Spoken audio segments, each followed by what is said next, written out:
Ibu kenal Firaun? Ayo bilang kenal. Langsung saya berhenti pengajiannya. Ada ibu yang angguk, mohon Pak. Aduh. Firaun itu bukan nama asli, gelar. Faraoh, gelar pemimpin tertinggi di Mesir pada waktu itu. Raja. Maksudnya apa? Kalau diberi kedudukan tinggi, hati-hati akan ada potensi-potensi penyimpangan.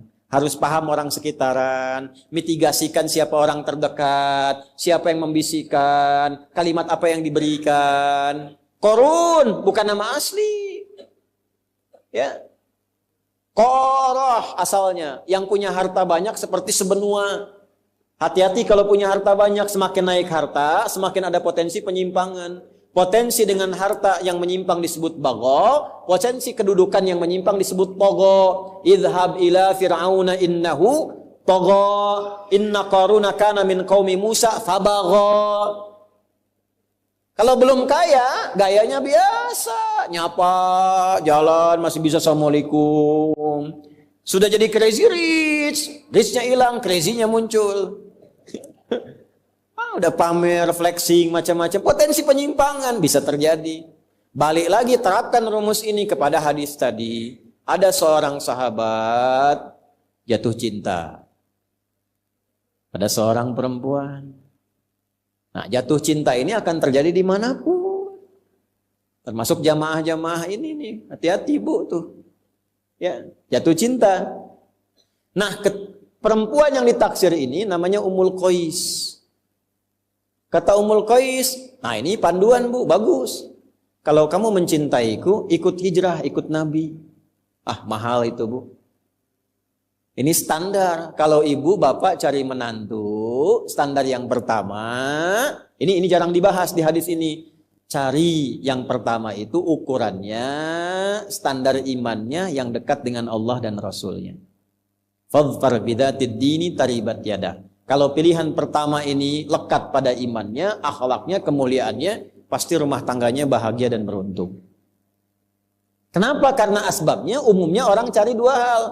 Maaf, kalau bukan materi, harta, kedudukan latar belakang, atau tambahan dari fisikal, itu wajar.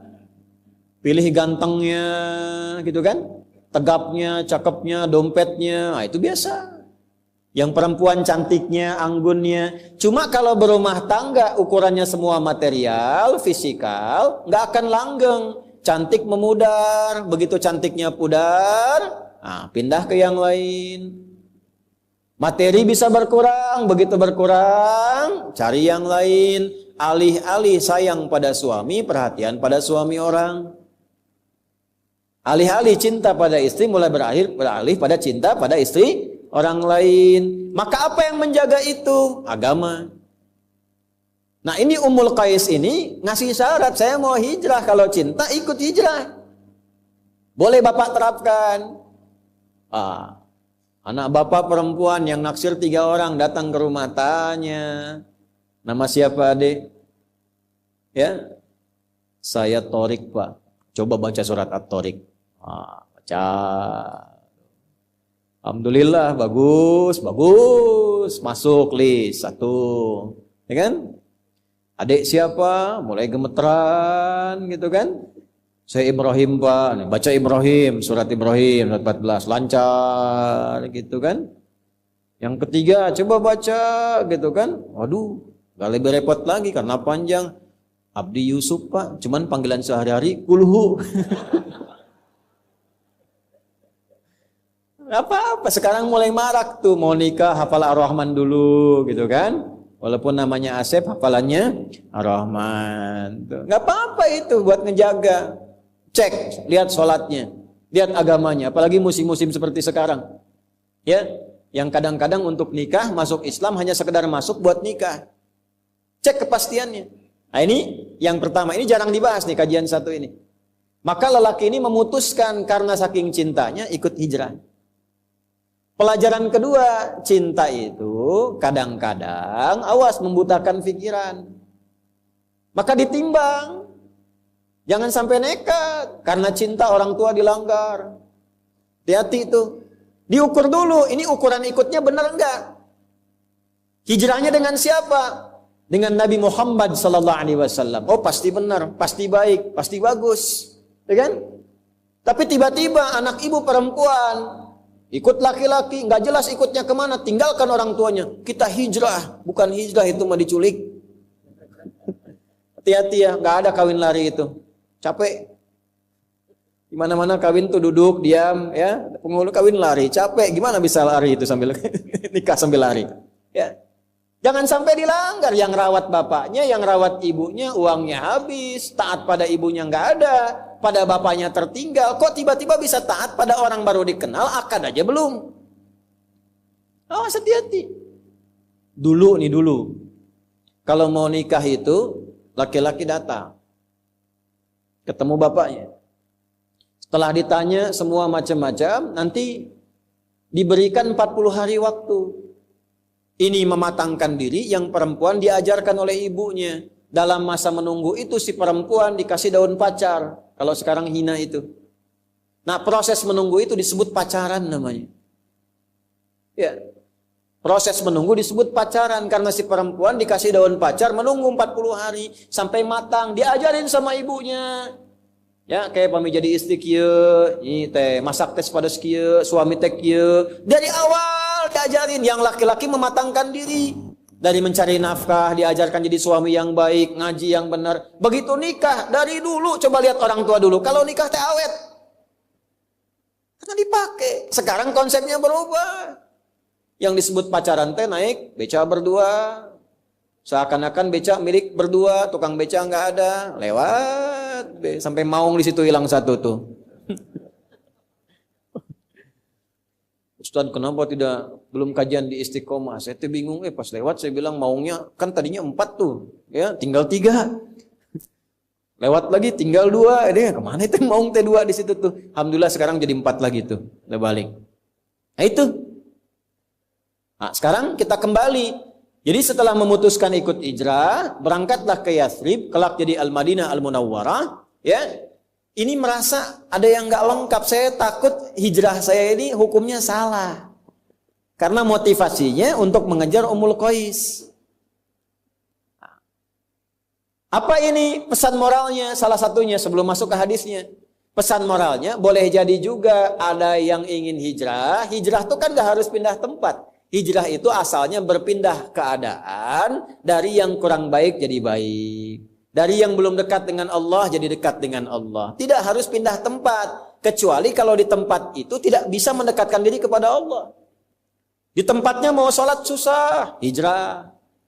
Tapi kalau di tempat itu yang ke masjid banyak, yang ngaji banyak, cuman Anda yang belum ke masjid. Anda ingin hijrah, nggak usah pindah tempat, pindah kebiasaan.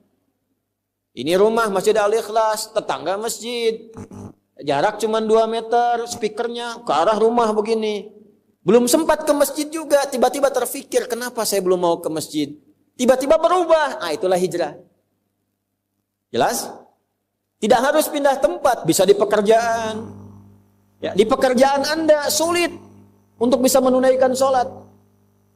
Mohon maaf, mau sholat susah, apalagi mau ngaji. Ya, sedangkan rezeki Allah sudah atur, pasti diberi. Catat tuh konsep itu.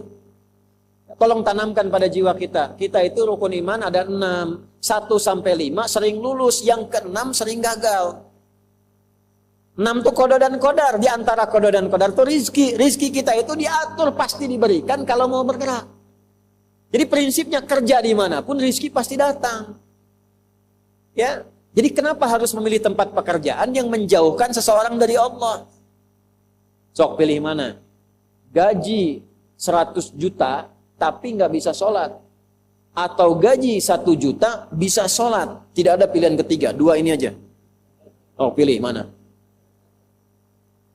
Gak mudah kan? Ya, karena wajahnya udah kelihatan 100 juta sholat gitu. Sekarang ada orang milih jaga toko, gaji nggak seberapa, tapi nggak sholat. Jumatan nggak sempat, 5 waktu dibatasi.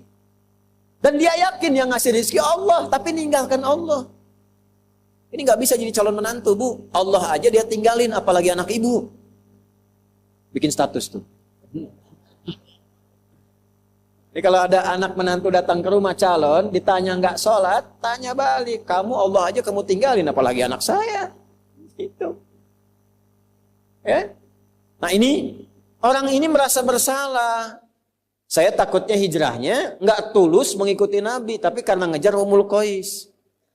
Dikonsultasikanlah kepada Nabi. Itu sahabat tuh saking dalamnya pengetahuan tentang keimanan, sampai konsultasi.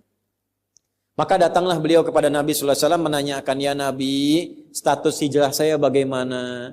Saya hijrah saking cintanya dengan Ummul Qais, saya ikuti hijrah ini. Apakah hijrah saya sah? Nah, kurang lebih begitu. Sama dengan motif yang kesini, judulnya ngaji, padahal ngincer ibunya si Siti itu. Ya, padahal ngincer si Fulana, atau ngincer sarapan gitu kan. Atau ngincer peluang yang lain. Nah itu masih kehitung ngaji, atau setengah pahala, atau pindah itu. Mesti ada kepastian. Ya kan peluang itu bisa dibaca dimanapun. Apakah semua yang ngaji itu nanti semuanya sama ngaji? Kan kadang-kadang ada yang jualan. Nah hukum orang jualan di tempat orang ngaji, statusnya gimana? Dapat ngajinya enggak pahalanya? Kalau dengar ngaji itu sambil jualan, dapat enggak tuh pahala ngajinya? Atau cuma dihitung jualannya saja. Inilah hadis yang mengatur tentang hukum demikian. Hukum haji, ada yang jualan. Yang jualan depan Masjid Nabawi bagaimana? Ini saya mumpung ingat ya Pak Kasdam, izin ya. Nanti bulan depan kalau kajian, yang persit itu, UMKM-nya, itu tolong di depan tuh, dibikin stand. Ya, jamaah nanti beli itu hidupkan. Supaya hidup. Ya, yang persit-persit kan ada UMKM tuh, yang bikin kue, bikin makanan itu sampingkan, jadi sarapan bareng di situ. Ya, hidup. Jadi suasananya betul-betul manunggal sama, nyatu. Itu yang diajarkan Nabi dulu begitu. Ya, makanya Abu Darda bikin warung itu depan Masjid Nabawi. Tapi waktunya sholat. Setelah itu baru jualan. Kan indah ya, jualan nasi uduk. Nah, ngaji dulu, begitu selesai baru jualan. Ya. Nah, ini balik nih, bagaimana hukumnya seperti itu? Maka keluarlah kalimat Nabi yang tadi kita bacakan secara bersanad. Maka Nabi komennya begini. Qala Rasulullah sallallahu alaihi wasallam, innamal a'malu binniyat.